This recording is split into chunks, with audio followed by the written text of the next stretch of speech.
Graça e paz, Veriana, tudo bem? Preparada para mais uma aula aqui da Escola de Bereia? Então, hoje é o nosso dia da aula da exegese. Quem aí está angustiado para saber o que é essa tal de exegese? Então, eu vou começar essa aula com uma perguntinha para você. Quando você abre a Bíblia, está realmente ouvindo o que Deus disse? Ou apenas confirmando o que já pensa? A diferença entre essas duas posturas está em uma palavra: exegese. É aí que mora a grande diferença de quando a gente abre a Bíblia a fim de extrair da Bíblia aquilo que Deus realmente quer falar conosco ou aquilo que já pensamos e só estamos abrindo a Bíblia para querer confirmar aquilo que já pensamos. E isso é o grande perigo. A exegese é a arte de tirar do texto aquilo que o próprio autor quis comunicar. Ideias, sentimentos e tradições. E aí já não é mais a palavra que fala conosco, somos nós que estamos falando sozinho.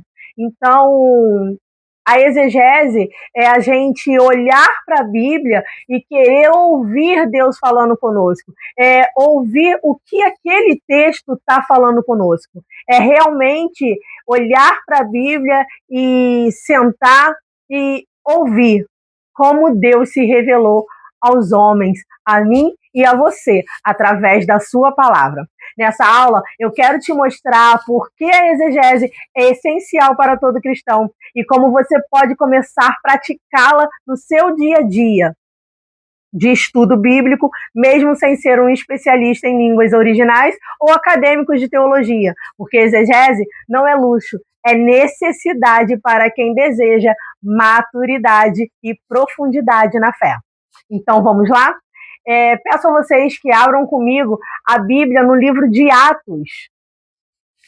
Atos 8, a partir do verso 26. Eu vou ler aqui esse texto para vocês ter noção do quão é importante a exegese na minha e na sua vida. A exegese bíblica, ela não é para um pastor nomeado, ou um estudante de teologia, ou alguém muito estudado. Não, a teologia, a exegese é para mim e é para você. É necessário a exegese se quisermos realmente conhecer a Deus. Tá? É necessário ter a exegese se a gente quer realmente viver aquilo que Deus tem para mim e para a sua vida. Então, lá em Atos, capítulo 8, a partir do verso 6, vai ter esse texto. Um anjo do Senhor disse a Filipe: vá para o sul, para a estrada do deserto, que liga Jerusalém a Gaza. Filipe partiu e encontrou no caminho um alto oficial etíope, o eunuco responsável pelos tesouros de Candence, rainha da Etiópia. Ele tinha ido a Jerusalém para participar da adoração e estava no caminho de volta, sentado em sua carruagem. Lia em voz alta o livro do profeta Isaías. Então o Espírito disse a Filipe: aproxime-se e acompanhe a carruagem. Filipe correu até a carruagem e, ouvindo que o homem lia o profeta Isaías, perguntou-lhe: o senhor compreende o que lê? E o homem respondeu: como posso entender sem que alguém me explique? E convidou Filipe a subir na carruagem e sentar-se ao seu lado. Era esta passagem das Escrituras que ele estava lendo. E foi levado como ovelha para o matadouro, como cordeiro mudo diante dos tosqueadores. Não abriu a boca. Foi humilhado e a justiça lhe foi negada. Quem pode falar de seus descendentes? Pois sua vida foi tirada da terra. O eunuco perguntou a Filipe: diga-me, o profeta estava falando de si mesmo ou de outro? Então Filipe, começando com essa mensagem, com essa mesma passagem das Escrituras, anunciou-lhe as boas novas a respeito de Jesus. Prosseguindo, chegaram a um lugar onde havia água. Então o eunuco disse: veja, aqui tem água. O que me impede de ser batizado? E Filipe disse: nada impede, se você crer de todo o teu coração. O eunuco respondeu: eu creio que Jesus Cristo é o Filho de Deus. Então mandou parar a carruagem, os dois desceram até a água e Filipe o batizou. Quando saíram da água, o Espírito do Senhor tomou Filipe e o levou.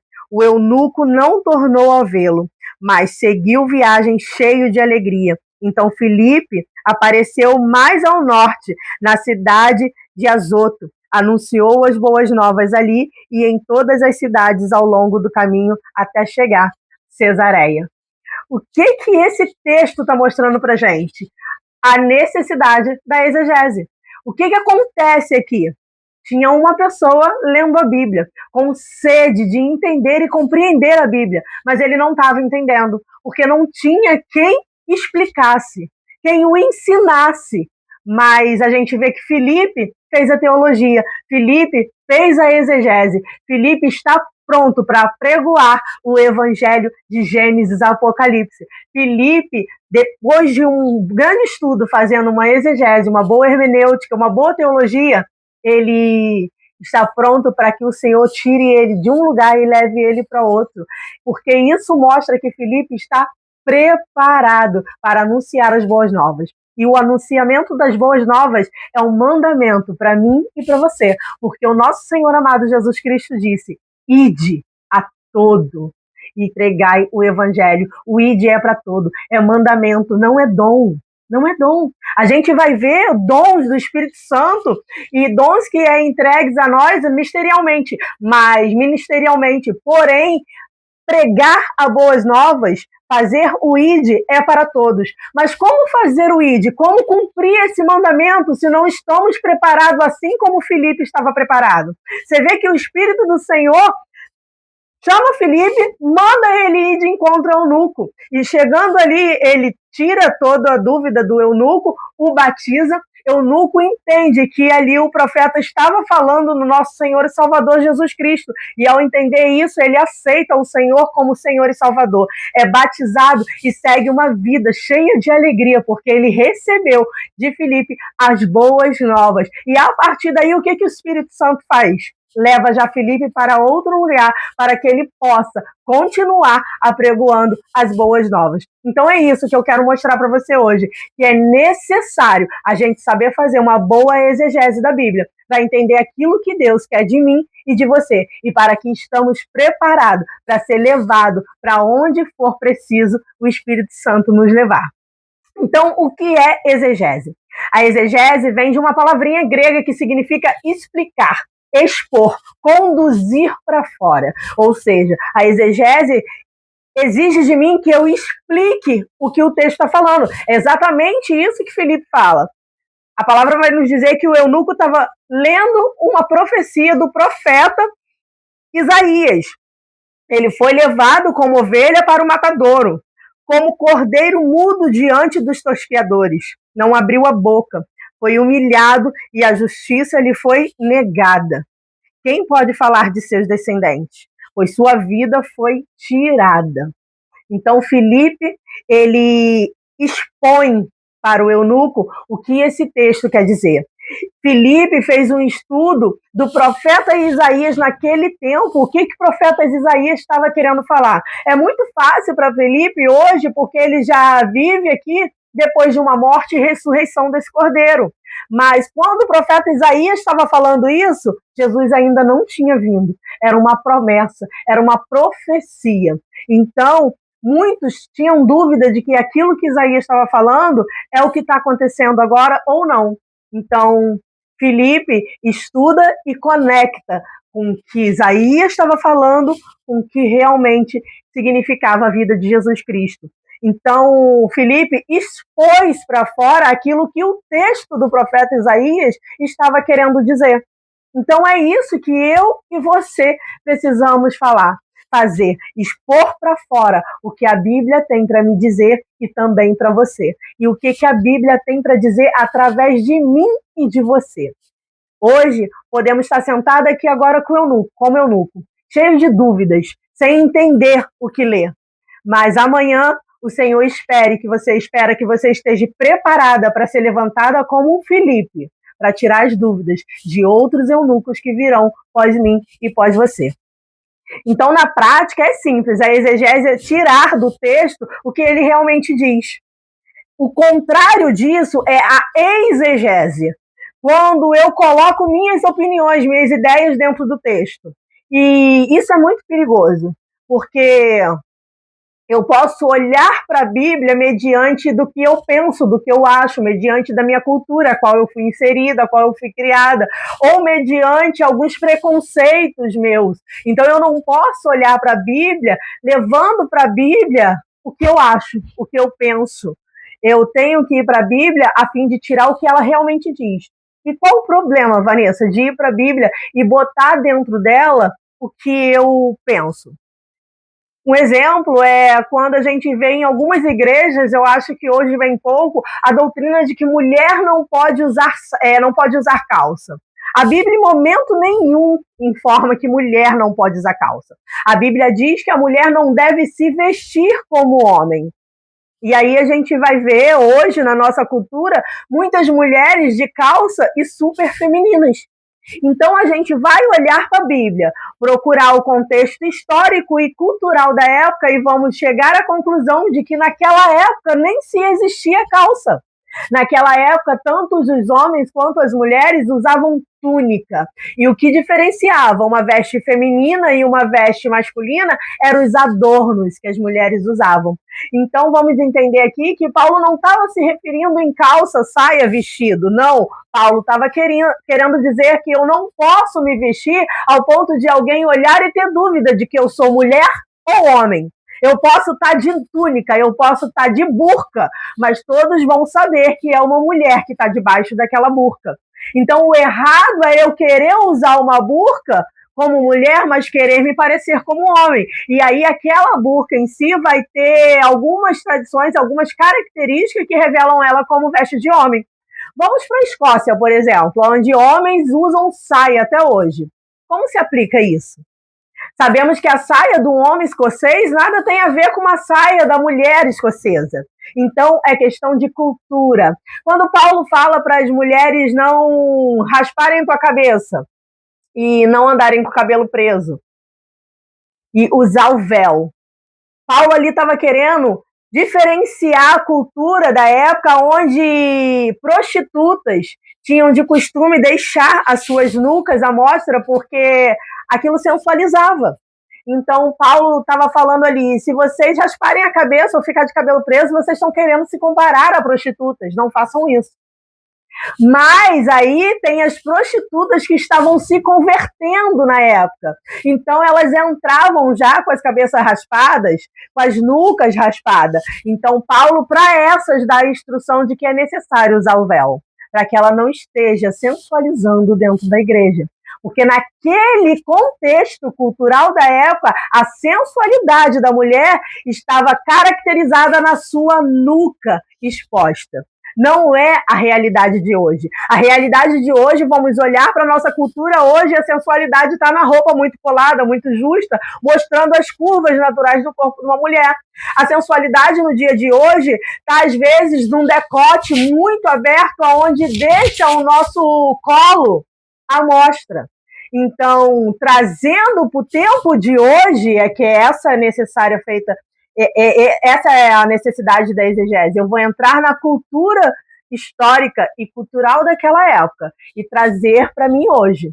A sensualidade da mulher hoje não está em deixar a sua nuca exposta. A sensualidade da mulher hoje está em deixar o seu corpo exposto, as suas curvas expostas. E, dentre outros costumes, a sua fala.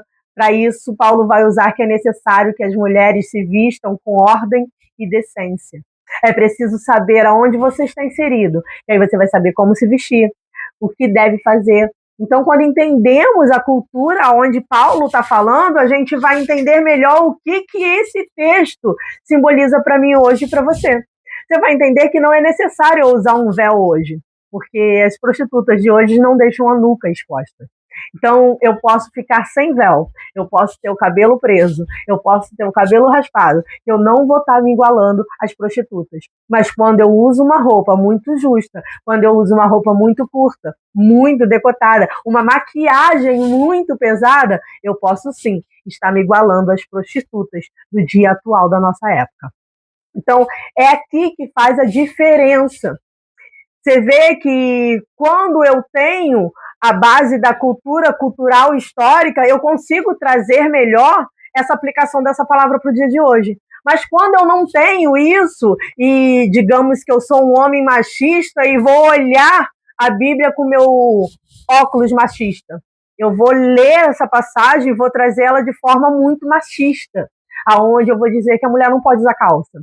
Vai ser radical, aonde eu vou dizer que essa mulher não pode usar trança, porque eu não sei o contexto cultural, mas sim estou olhando para essa passagem com o meu olho machista, feminista, com todos os apanhos que a gente tem no nosso tempo de hoje.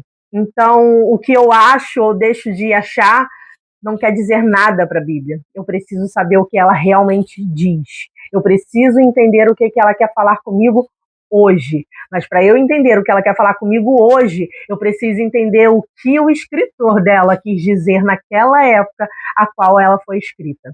Então, essa é a importância da exegese. E a importância não, né? Isso é exegese. E qual a importância da exegese? Se a gente não faz a exegese, a gente corre o risco de distorcer a palavra, de criar doutrina que Deus nunca disse. Como eu acabei de falar, Deus nunca disse que a mulher não pode usar calça. Foi a mal teologia do homem, foi a exegese do homem que criou essa doutrina. E existe uma frase muito poderosa que ela vai dizer que texto fora do contexto é pretexto para a heresia. Então é necessário ler o texto dentro do seu contexto para que não possamos cometer o erro da heresia.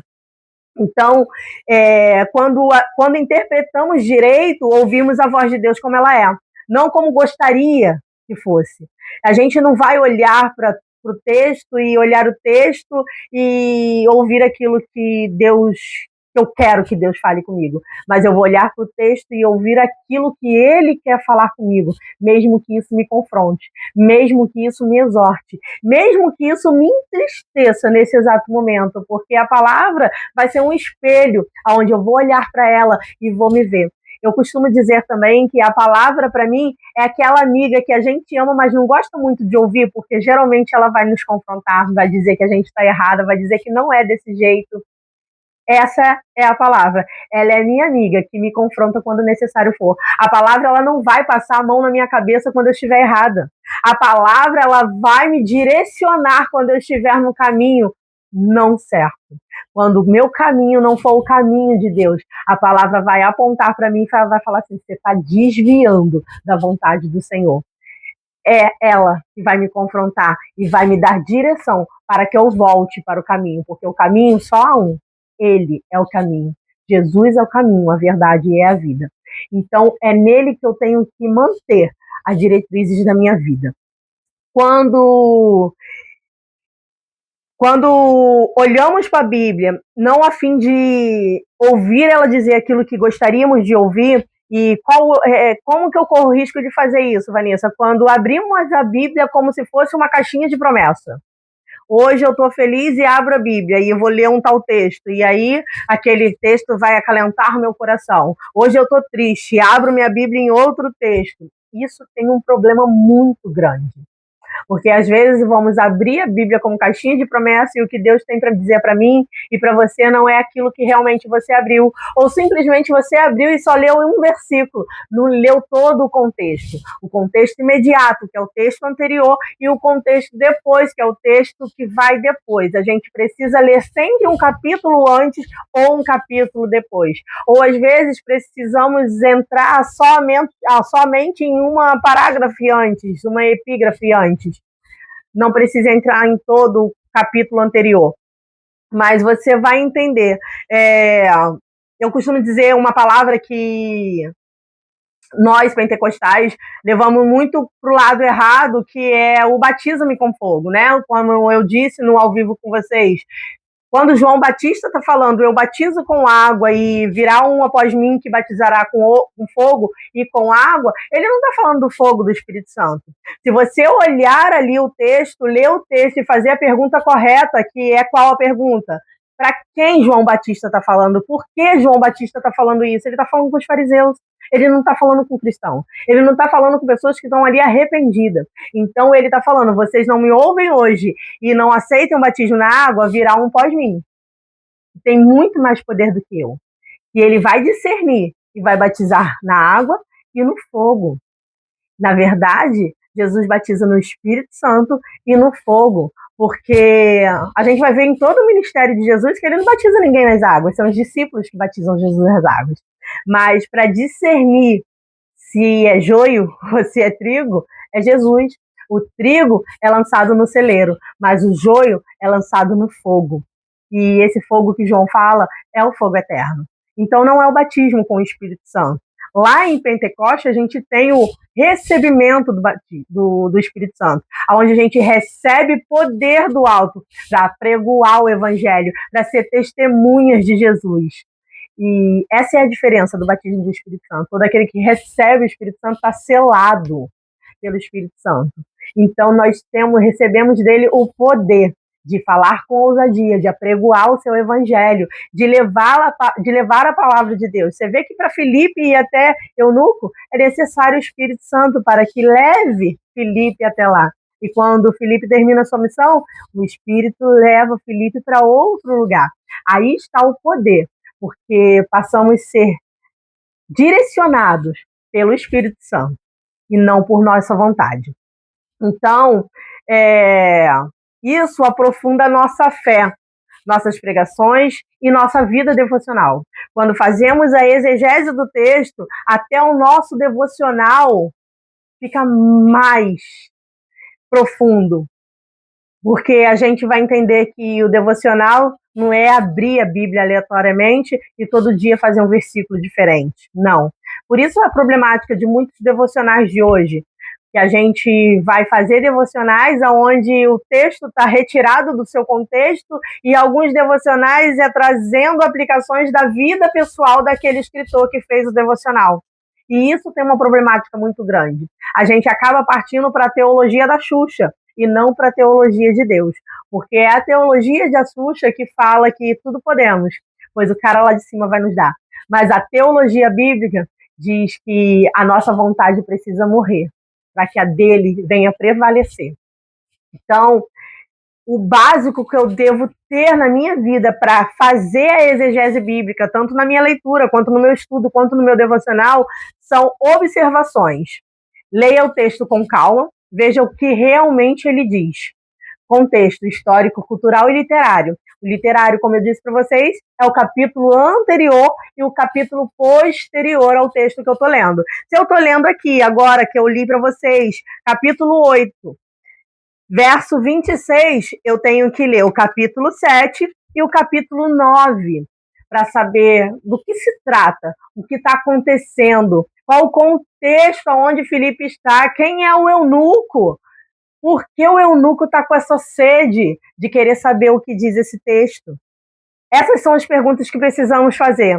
Precisamos marcar também palavras-chave, entendo o sentido original no hebraico, aramaico e grego, porque sabemos que a Bíblia foi escrita em 3 línguas, que não é a nossa. Línguas essas que praticamente estão em extinção. Línguas essas que quase não é falada mais. Por isso que a gente vai ter o hebraico bíblico, o grego bíblico e o aramaico bíblico, porque até o hebraico de hoje não é mais o hebraico a qual foi escrito a Bíblia. Então, algumas palavras-chave, e a gente vai conseguir ver isso lendo versões diferentes. A gente vai conectar alguma palavra que mudou de uma versão para outra. E ali você já se pergunta o que é essa palavra, por que nessa a Bíblia está falando assim? E por que nessa está falando assim? Já anota, circula e vai fazer a sua pesquisa. O que essa palavra quer dizer para mim no original?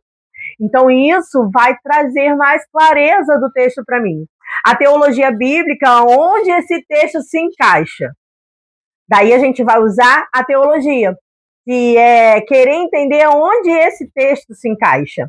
Aqui, na palavra de Atos, que a gente leu aqui, a gente sabe que esse texto se encaixa depois da vinda, morte e ressurreição de Cristo Jesus.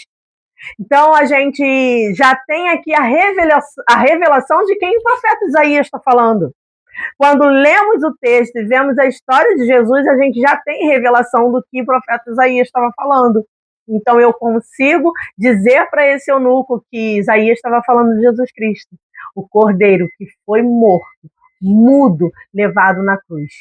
Então, a gente pode olhar para a teologia histórica e trazer para dentro.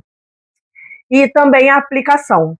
Só depois de tudo isso, pergunte o que isso significa para mim hoje.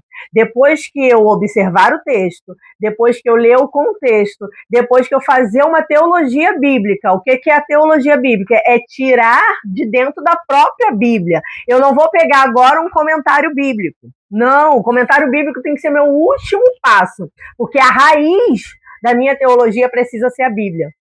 Não é o comentário e eu vim para a Bíblia, é a Bíblia e depois eu vou para um comentário. Porque todo comentário bíblico leva uma linha teológica, uma visão de um comentarista. Hoje você pode ser um comentarista. Hoje você pode querer ler a Bíblia e comentar ela de versículo a versículo. Isso faz você de uma comentarista. Então, quando eu ler o seu comentário, eu vou estar lendo a Bíblia através da sua visão teológica. Então, eu preciso ter esse conhecimento. E saber quem é o escritor do meu comentarista, qual linha teológica ele segue, o que ele defende, para saber se eu defendo também ou não.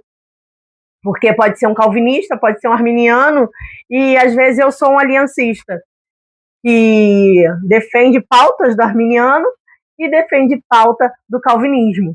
Então, eu preciso olhar primeiro para a Bíblia, ter meu entendimento da Bíblia. E depois eu vou para os comentários para ver se alguém teve esse entendimento também. Porque se Deus me deu essa revelação, com certeza Ele deu para outra pessoa também. Tá bom? Então, depois disso, que eu fiz toda essa pesquisa, que eu fiz toda essa pergunta, quem está falando, para que está falando, por que está falando, para quem está falando, aí agora eu falo para mim. O que essa palavra diz para mim hoje? O que a palavra de Filipe Eunuchilpe diz para mim hoje? Eu estou preparada para ser levada do Espírito Santo daqui para outro lugar, para explicar a palavra para ele? Eu estou preparada para fazer o ID? Se eu não estou preparada, o que eu preciso colocar em prática hoje para começar a fazer o ID? Para começar a ser direcionada pelo Espírito Santo para fazer o ID de Deus? Se essa palavra me desperta a estudar ainda mais e me aprofundar ainda mais na Bíblia, porque eu quero sim ser levada pelo Espírito para onde Ele quiser me conduzir. Então eu preciso olhar para essa palavra, o que eu já estou colocando em prática hoje, o que eu preciso colocar em prática hoje, ou simplesmente o que eu preciso deixar para trás hoje. Porque não dá para viver como o Eunuchilpe para a vida toda. Então, às vezes, está na hora de você deixar de ser um eunuco, dependente de ter alguém que explique a palavra para você e se posicionar como um Filipe para que o Espírito possa te levar para onde ele quiser, para que você explique a palavra hoje para alguém. Então, a gente olha para esse texto e entende que precisamos se aprofundar mais nas Escrituras para entrar no centro da vontade de Deus. Precisamos deixar de ser eunucos e precisar ser Filipe. Essa é a profundidade da exegese, aonde ela nos tira do lugar de eunuco e nos coloca no lugar de Filipe. Erros comuns dentro da exegese, né? Que muitos caem nesse erro quando não pratica corretamente a exegese. Ler o texto já com uma ideia pronta, como eu disse para você. Eu já usei também o ponto de vista do Ed Renekiewicz, quando depois vocês dão um Google aí, um YouTube, e vê a aplicação dele da passagem da mulher samaritana. Você vê que a mente daquele homem é uma mente pervertida, para ele chegar àquela conclusão de que Jesus está flertando com essa mulher e a água viva que ele oferece para essa mulher é o sêmen dele. Então, o que esse homem está fazendo? Está fazendo uma exegese. Exegese a partir de quê? De uma mente pervertida que ele tem. Ele já tem essa mente pervertida. Então, só um homem com uma mente pervertida consegue olhar para essa passagem e achar que Jesus está flertando com essa mulher. E pior ainda, que a água viva que ele fala que jorra para a vida eterna é o sêmen e não o próprio Jesus. Você consegue ler o interior da pessoa a partir da interpretação que ela faz dessa palavra. Outro erro é tirar versículo do contexto. Isso a gente aprende com Satanás. Satanás faz exatamente isso com Jesus no deserto. Ele tira o texto, um versículo do texto, fora do contexto e tenta enganar Jesus. Porque esse é Satanás. Ele é o pai da mentira. Ele é o pai da meia-verdade. Ele é o enganador. Então, todo aquele que é filho de Satanás vai tirar um versículo do seu contexto para que ele seja pretexto para uma heresia e te tirar da vontade de Deus, e te tirar da direção de Deus, e te tirar do propósito de Deus. Esse é o grande perigo de tirar um versículo do contexto do seu texto. Criar alegorias sem fundamentos. Querer dizer que uma passagem é alegórica só porque eu não entendo ela. Quando eu olho para o livro de Jonas, e alguns vão dizer que aquilo é alegoria, que não é literal, que Jonas não foi engolido por um grande peixe. Isso eu estou querendo limitar Deus através do meu entendimento. Um homem não cabe no ventre de um peixe. Mas eu acredito num Deus que é onipotente, onisciente e onipresente. E se ele quiser botar um homem dentro de um ventre de uma tainha, ele vai colocar. Esse é o Deus que eu sirvo. Então o livro do profeta Jonas não é alegórico, ele é literal. A prova disso é que Jesus cita ele para os fariseus.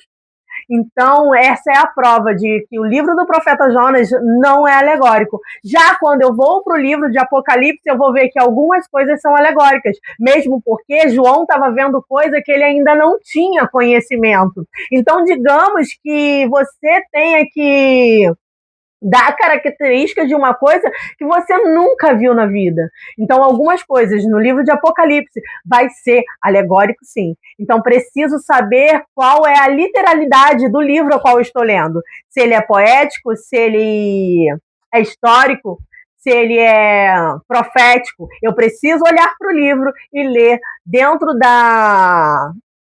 do gênero que ele tem. Eu preciso olhar para Apocalipse e não ler ele como Provérbios. Provérbios não é um livro de sabedoria. Quer dizer, Provérbios é um livro de sabedoria. Apocalipse é um livro de revelação.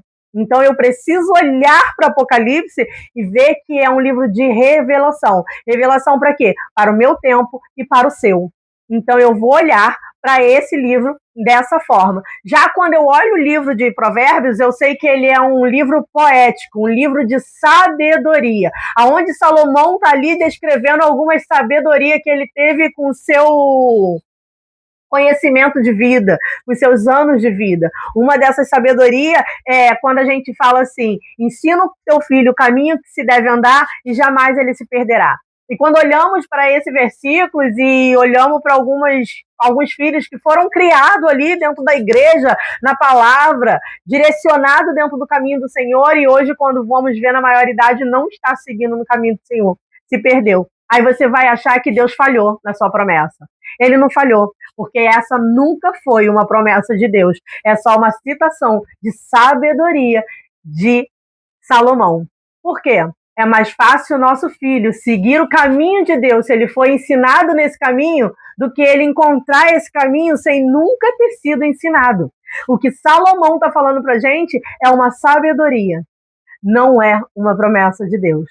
Quando olhamos para Josué falando, eu e minha casa serviremos ao Senhor, a gente vai entender que aquilo é uma citação de Josué. É Josué, no tempo da sua vida, no finalzinho da sua vida, que declara para Deus, eu e minha casa serviremos ao Senhor. Não é uma promessa de Deus para Josué, é uma promessa de Josué para com Deus. É Josué que está falando, eu vou instruir a minha família, a minha casa servir ao Senhor. Dentro da minha casa não se serve outro Deus senão a ti. É Josué que está prometendo isso para Deus. Não é Deus que está prometendo isso para Josué. E para encerrarmos a aula de hoje, a exegese não é só para teólogos. Eu comecei falando isso aqui. É para todo discípulo que quer maturidade e profundidade. Então, aqui vai um desafio. A escola, um salmo curto. Aqui vai um desafio para vocês da escola. Escolha um salmo curto e aplique esses 5 passos, que você vai se surpreender com a Bíblia se abre diante de seus olhos. Pega um salmo curto, um salmo até mesmo conhecido, aquele que você já conhece, o Salmo 120, o Salmo 23, e faça essas perguntas. Essas 5 aplicações que eu mostrei para vocês no decorrer desse estudo, que você vai ver como você terá outro entendimento e profundidade desse salmo. Pergunte quem está falando desse salmo, por que está citando, qual o contexto que Davi estava inserido para estar citando esse salmo. E você vai começar a entender que o Salmo 23 vai muito além do que a gente pensa que ele significa hoje para mim e para você. Você vai extrair dele o que Deus realmente é para mim e para você. Você vai entender que tudo que Davi está falando é que ele já tem tudo, porque ele já tem o bom pastor. Fica com Deus, fica com essa aula e aguarde a nossa próxima aula. Mas se aprofunde na exegese, para depois passar para a hermenêutica, tá bom? Beijo, tchau!